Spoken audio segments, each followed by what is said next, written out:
لطفاً اگر میخواید ازدواج کنید بلاگرها رو آنفالو کنید. چه ربطی داره به هم؟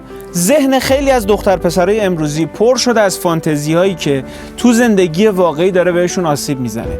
فلان بلاگر رو دیده، فلان قیافه رو داره، حالا قیافش با فیلتر بوده ها. این داره تو ذهنش تو گزینه هایی که دنبال ازدواج میگرده دنبال همچین گزینه‌ایه، ولی تو واقعیت همچین آدمی رو پیدا نمیکنه. ظاهر زندگی اون آدم رو دیده که شاید خیلی جاهاش هم واقعی نبوده، ولی داره با زندگی حقیقی خودش مقایسه میکنه. بعد میاد مراجعه میکنه، میگه نمیدونم چرا هیچ گزینه‌ای برای ازدواج من پیدا نمیشه.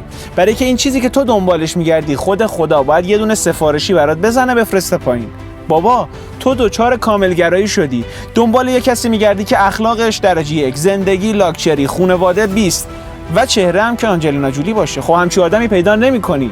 بابا تو درگیر فانتزیای ذهنی شدی و این داره به زندگیت آسیب میزنه. سن ازدواجو داره میبره بالا. ما الان داریم صحبت میکنیم در حالی که تو کشور 12 میلیون جوون مجرد داریم.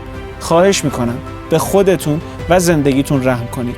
بلاگرها رو آنفالو کنید. خلاص.